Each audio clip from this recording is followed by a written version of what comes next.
Hello there, and welcome to Unapologetically Brielle. It's raining here today in Costa Rica, and I just laid my vibrant toddler down for a nap by massaging his back with a body cream that I made. And it got me thinking about some of the ways that I ritualize my life, how I make mundane moments magical, and create beauty around me and inner beauty within me to navigate life. I'm not gonna lie, I've been feeling really dense lately.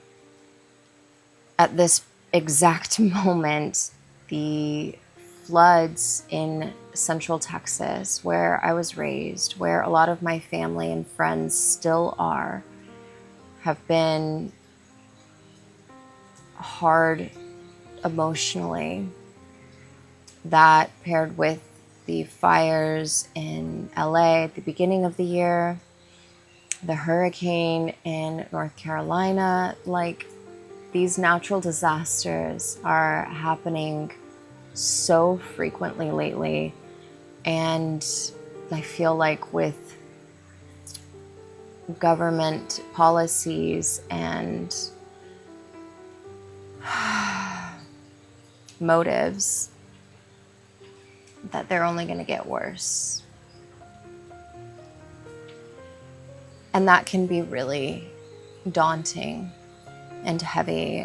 I've always cared about the world and people at large. I've always cared about the environment, but I think now being a mother, that it is even more important for me to pay attention to what's going on in the world, for me to pay attention to how I'm raising my son and how I'm taking care of myself so that I can show up for him the best that I possibly can.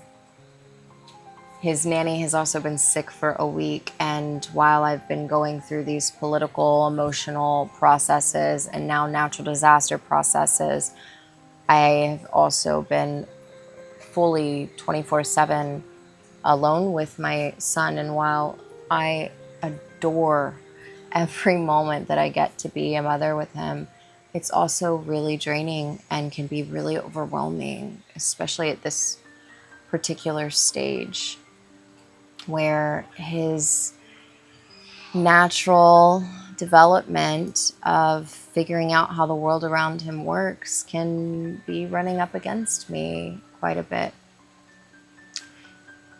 And these ways that I'm about to share with you have kept me grounded throughout my life. And I feel it is just so important for us to make sure that we tend to our inner and outer worlds, to make beauty in our lives amongst all of the chaos, whether that be in our own homes sometimes or in the world at large.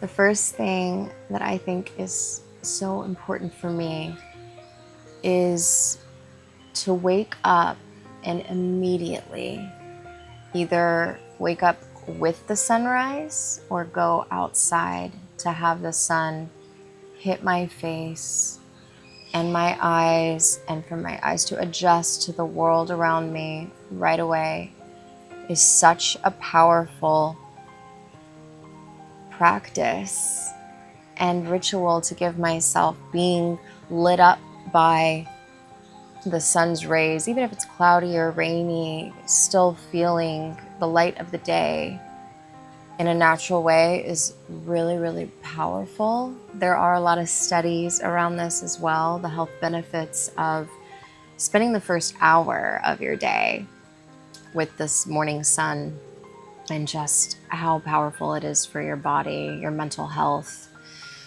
So that's a big one. And then if I wake up before my baby, then I am able to drink something really nourishing for my body on an empty stomach.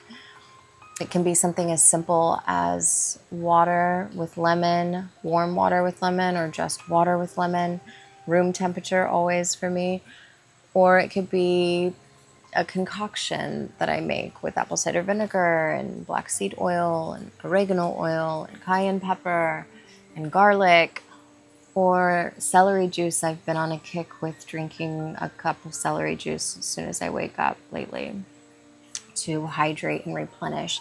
Something that you're putting into your body to help it replenish its hydration after your night's sleep. It's just letting your body know that you're being conscious about caring for it right when you start your day, I feel is just a really beautiful way to give love to yourself that can be super simple. I move through the day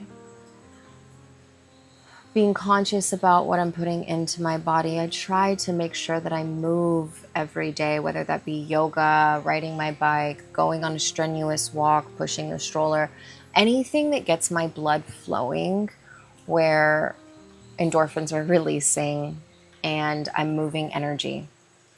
Movement is such a powerful way to move energy. I dance a lot too. Dancing is a way of moving energy, using your voice to sing.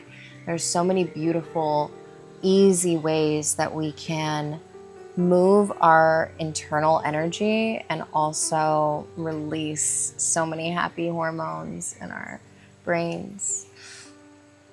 Food, nourishment, conscious nourishment is so important. I wouldn't say that I'm extremely strict. I still have moments of like indulgence. But for the most part, it's 80-20. What they say is real, like 80% organic, healthy, conscious eating, and 20% being relaxed. We go to restaurants sometimes. We eat with other people and we're visiting our family. I'm not really strict about what we're eating as much as I am whenever we're home. But being aware of what it is that I'm putting in our bodies is healthy and nourishing. I don't take vitamins, but I definitely take a lot of superfood supplements. Spirulina is a part of my diet every day. Moringa, chia seeds, flaxseed, hemp seeds. There's an array of things that I put in my juice and also in Lyric's breakfast. The first things that he has are really, really nourishing and powerful for his growth and his brain. I have a variety of vegetables and fruits and protein in our diet. I think that for me, it's really important to have a well-rounded diet with a lot of different food groups. How I dress, how I show up for myself in the world, even if it's going to the grocery store, I think that our bodies are art and we have this canvas to express ourselves. And how I feel when I show up, even if it's 9 o'clock at night in the grocery store, is a reflection of how I feel about myself.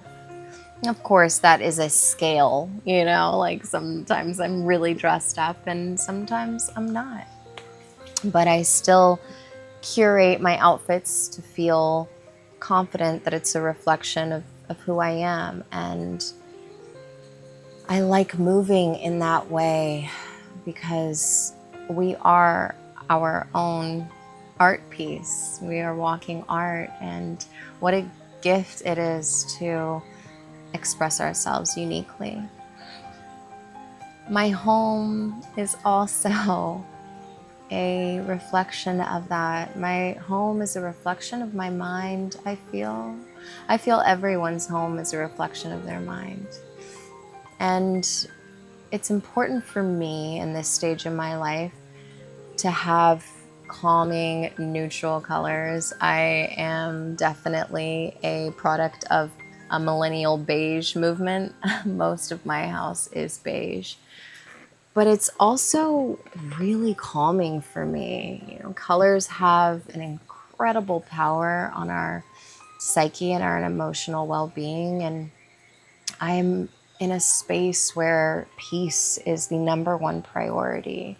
So having these smooth earth tones all around us and a lot of natural elements is really, really good for me. I feel it. I feel the power of it. And I will do a home tour soon, but my chandeliers are coral and seashells and coconuts, and the floor is wood. The walls are wood trim, but there's cement as well. And this beautiful, I'm just looking at it, but this beautiful original Brielle indigenous type of home is such powerful energy for me.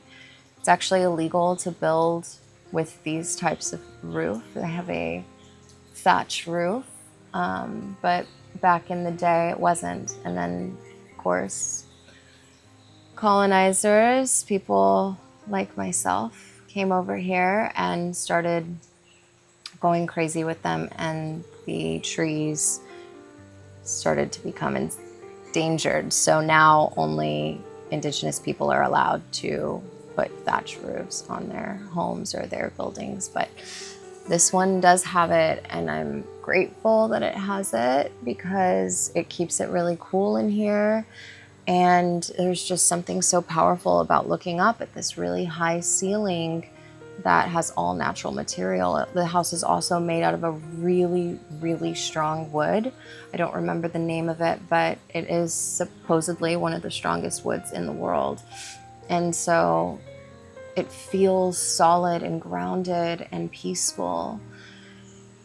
And each piece of art, each piece of hanging adornment is special to me, is sentimental to me, is important to me to some degree. And everything that I look at in any given moment gives me a certain kind of feeling. And I feel just so blessed for a multitude of reasons, right? Of course, I'm living in Costa Rica in this adorable, cozy little indigenous inspired home with my baby. But life is not always that simple, even if the outward experiences seem really beautiful, and they are, but I still have my moments and my processes. You know, there's waves and ebbs and flows of emotions that come up in different times. And I just feel so grateful that I have a space that feels like a sanctuary to me. And I think that those are little ways that we can just create a calm, peaceful, beautiful environment around ourselves. It's how we tend to our homes, how we express ourselves, how we tend to our inner body, and how we navigate things that are going on in the world. You know, for me, when I start to get into a really dense space, like I go out into nature and take a moment, multiple moments throughout my nature experience, whatever that may be, to really consciously take in the environment around me, to notice the way that the light hits leaves, or after a rain, the way that the leaves are shining and glistening. Any type of bug that may fly into my view, I'm acknowledging it, saying hello to it. Of course, any type of wildlife. I drove past an owl yesterday on my scooter, and I sat with it for a while just to say hello and to give it my love, my energy. I think when we just slow down and appreciate all of the beauty that is around us, we can really help heal our hearts and in turn help heal the world. We are a vibration, a constant vibration that is emitting a frequency. And what frequency we choose is what we're sending out into the world. And I choose to stay in a state of hope. I choose to be in a frequency of compassion and love and forgiveness for myself, for others, and to just do the best that we can to be the change that we want to see in the world. It's not easy, and things are not safe right now, for me anyway. But my world is safe. My little world here with my son is safe. We live in peace. We have nourishment for our bodies. We have clothes on our back. We have shelter over our head. And for those things, we are so, so, so blessed. We have abundant nature around us and a strong life force energy of ocean that helps replenish and move things through me and us. It's just, I'm so lucky. We're all so lucky to be alive today. And some people's lives are not lucky, and I acknowledge those lives with my entire heart, and I pray for their liberation, for their freedom.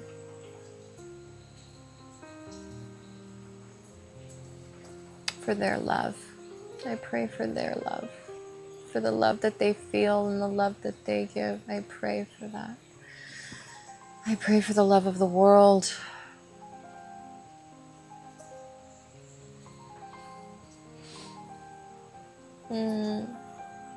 So much love. So much love. And I believe that that love is going to overcome it all. Staying in that state of love. That state of love within myself. That state of love for my son, of course. The biggest and greatest and most profound love I've ever experienced in my life. Staying in the state of love for everyone that I have ever loved, that I still love. My family, my friends, staying in a state of love for everyone that has crossed my path and that I loved. Okay, that's all. Yes, the emotions are there. I love you. Thank you for being here. I'll see you soon.